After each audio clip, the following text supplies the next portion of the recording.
Sahabat pembelajar, berjumpa kembali bersama Imade Sidiasa Belajar Jadi Guru dalam membahas mata kuliah Pendidikan IPS di SD dengan kode mata kuliah PDGK 4106. Pertemuan kita kali ini kita akan membahas modul 2 esensi kurikulum tingkat satuan pendidikan atau KTSP IPS SD kelas rendah. Ada 3 kegiatan belajar dalam modul 2 ini. Kegiatan belajar 1 mengenai peristiwa, fakta, konsep, generalisasi, ilmu sosial dalam kurikulum tingkat satuan pendidikan atau KTSP IPS SD kelas rendah. Kemudian kegiatan belajar 2 nilai, sikap, dan keterampilan intelektual atau kemampuan analisis personal dan sosial dalam KTSP IPS SD kelas rendah. Kemudian kegiatan belajar 3, contoh keterkaitan antara peristiwa, fakta, konsep, generalisasi, nilai, sikap, dan keterampilan intelektual, personal, sosial dalam konteks pendidikan IPS SD kelas rendah. Pertemuan sebelumnya kita sudah membahas kegiatan belajar 1 mengenai peristiwa, fakta, konsep, generalisasi ilmu sosial dalam kurikulum tingkat satuan pendidikan atau KTSP IPS SD kelas rendah. Nah, pertemuan kita kali ini kita lanjutkan mengenai kegiatan belajar 2 nilai, konsep, dan keterampilan intelektual atau kemampuan analisis personal dan sosial dalam KTSP IPS SD kelas rendah. Pada dasarnya nilai itu berbeda dengan sikap. Nilai itu bersifat umum yang mempengaruhi perilaku seseorang terhadap jumlah objek dan orang. Nilai atau value itu tidak berkenaan dengan sesuatu yang khusus. Nah, inilah yang membedakan nilai dan sikap. Sedangkan sikap biasanya berkenaan dengan yang khusus. Suatu nilai merupakan ukuran yang menentukan apakah ini baik atau buruk. Nilai juga menilai kelakuan seseorang. Orang yang mendapatkan nilai dari orang lain dalam lingkungannya. Dalam pendidikan, kita meyakini bahwa nilai yang menyangkut ranah afektif ini perlu diajarkan kepada peserta didik agar peserta didik mampu menerima nilai dengan sadar, mantap, dan dengan nalar yang sehat. Membelajarkan nilai atau value lebih memerlukan skill dibandingkan dengan membelajarkan dengan kepercayaan atau belief dan sikap. Kita tidak bisa menentukan bagaimana nilai itu beroperasi dalam diri anak. Sementara ia berbuat dan bersikap terhadap sesuatu, padahal kita beranggapan bahwa nilai itu tercermin dalam sikap dan perilaku seseorang. Oleh karena itu, dalam pendidikan nilai, guru tidak bisa segera mengambil kesimpulan mengenai hasil kegiatan pembelajaran yang dilakukannya. Artinya, masih memerlukan waktu untuk menentukan apakah pembelajaran itu berhasil, kurang berhasil, atau tidak berhasil. Baik, sekarang kita bahas dari yang pertama tentang arti sikap. Sikap ini merupakan pengertian yang rumit karena terdapat berbagai rumusan tentang sikap yang dikemukakan oleh para ahli. Hal ini juga disebabkan adanya latar belakang pemikiran dan konsep yang berbeda. Sikap itu ada keseluruhan dari kecenderungan, dari perasaan, pemahaman, gagasan, rasa takut, perasaan terancam, dan keyakinan-keyakinan tentang suatu hal. Nah, ini menurut pendapat Thorson. Kemudian Rohman Nata Wijaya tahun 1984 menyatakan bahwa sikap adalah kesiapan seseorang untuk memperlakukan suatu objek. Di dalam kesiapan itu ada aspek kognitif, afektif, dan kecenderungan untuk bertindak. Kesiapan sendiri merupakan penilaian positif dan negatif dengan intensitas yang berbeda-beda untuk waktu tertentu.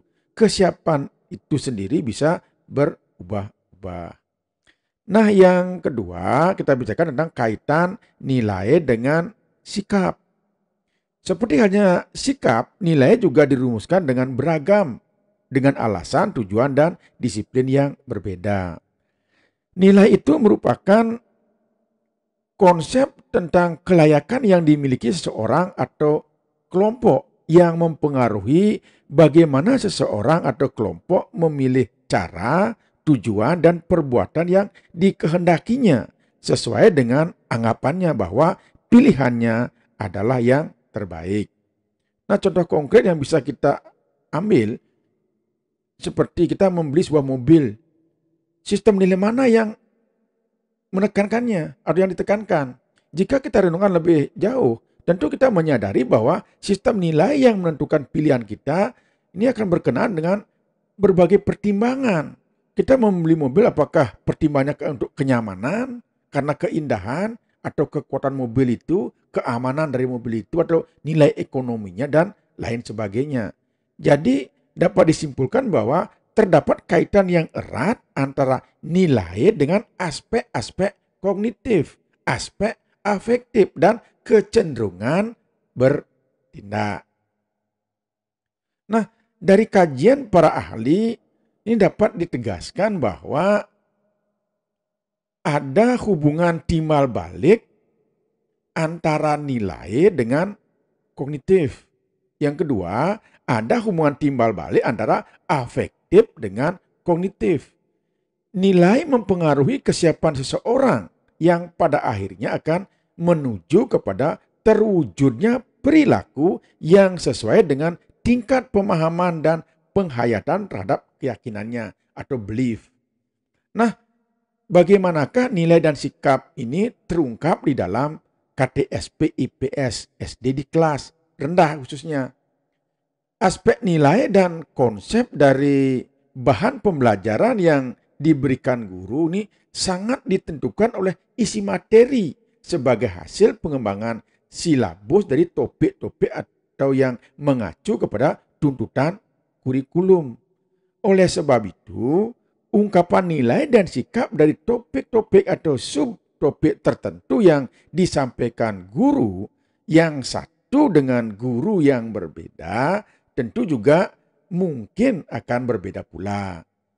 Uraian nilai dan sikap yang mengacu kepada tuntutan kurikulum ini hanya disinggung secara garis besar. Kemudian yang bagian B, keterampilan intelektual, yaitu kemampuan analisis personal sosial dalam KTSP IPS SD kelas rendah.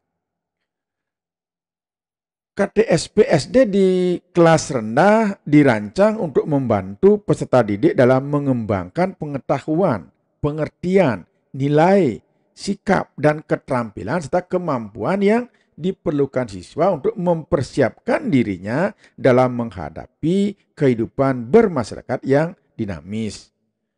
Pencapaian aspek kemampuan analisis dan keterampilan intelektual ini lebih banyak ditentukan oleh peserta didik dalam aktivitas belajar secara langsung dan terprogram.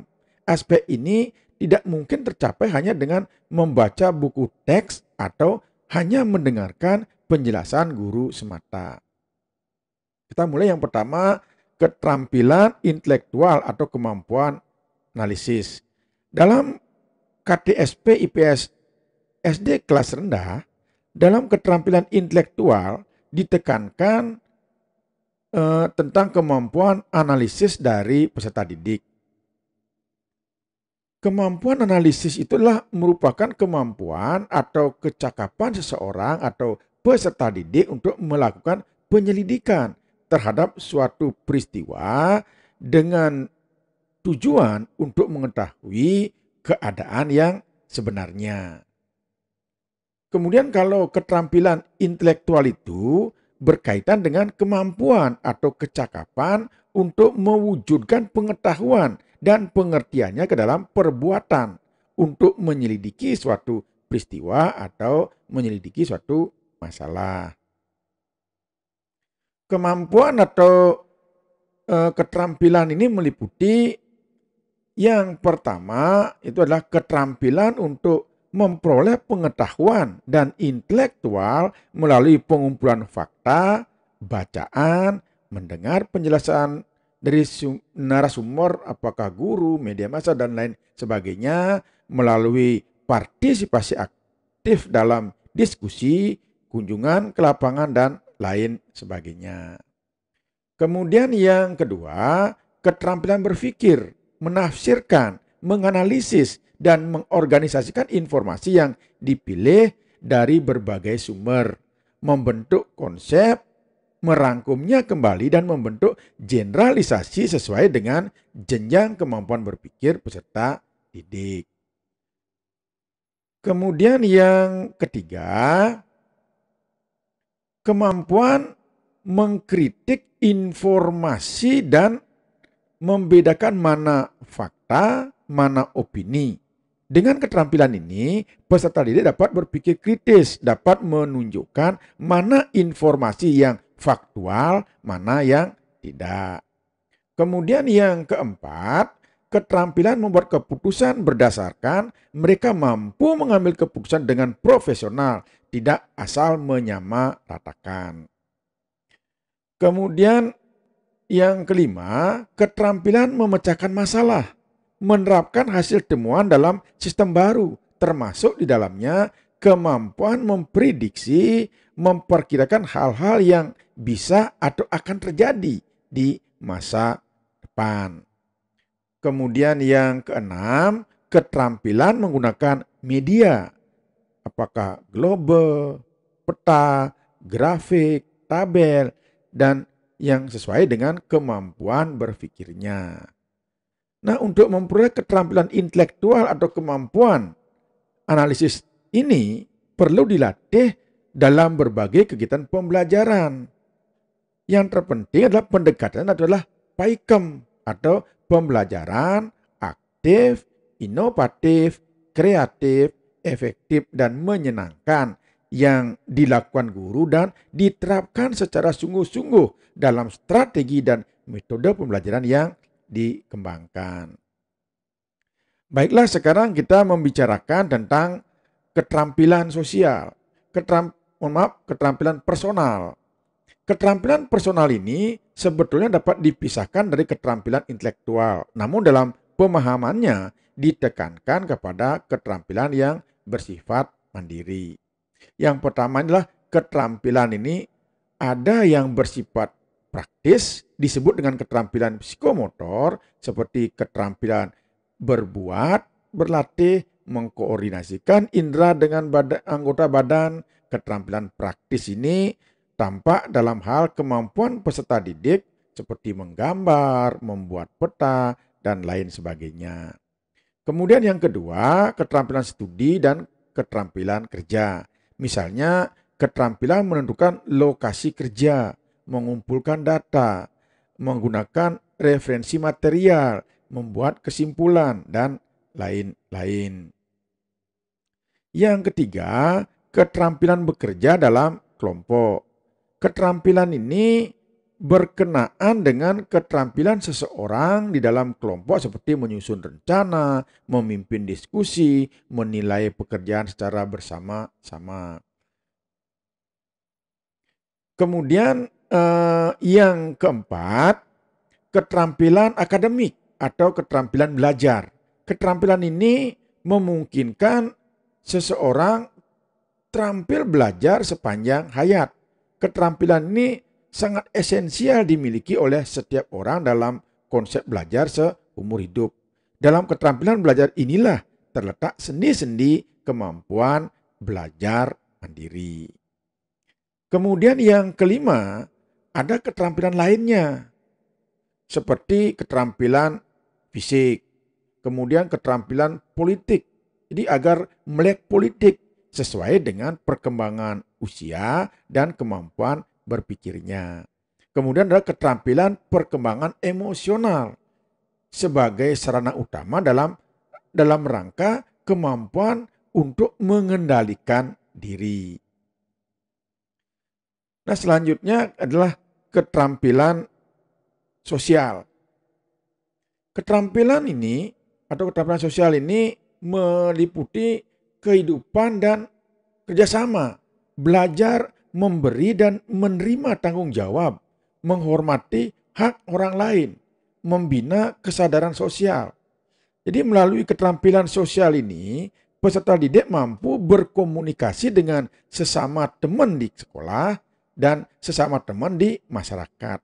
Hal ini merupakan realisasi dari penerapan IPS di dalam kehidupan bermasyarakat. Nah, hal ini akan tampak seperti yang pertama, mampu berdiskusi dengan teman, kemudian bertanya kepada siapapun atau menjawab pertanyaan orang lain.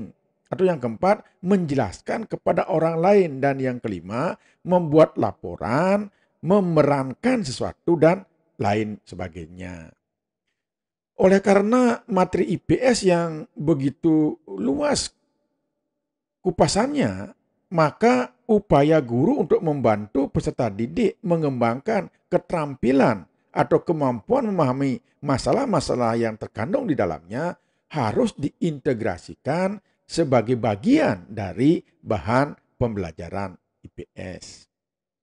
Baiklah, sahabat pembelajar, demikian yang bisa kita bahas pada pertemuan kita kali ini. Semoga apa yang kita bahas ada manfaatnya. Dan pertemuan berikutnya kita akan membahas kegiatan belajar 3 tentang contoh keterkaitan antara peristiwa, fakta, konsep, generalisasi, nilai, sikap, dan keterampilan intelektual, personal, sosial dalam konteks pendidikan IPS SD kelas rendah. Terima kasih.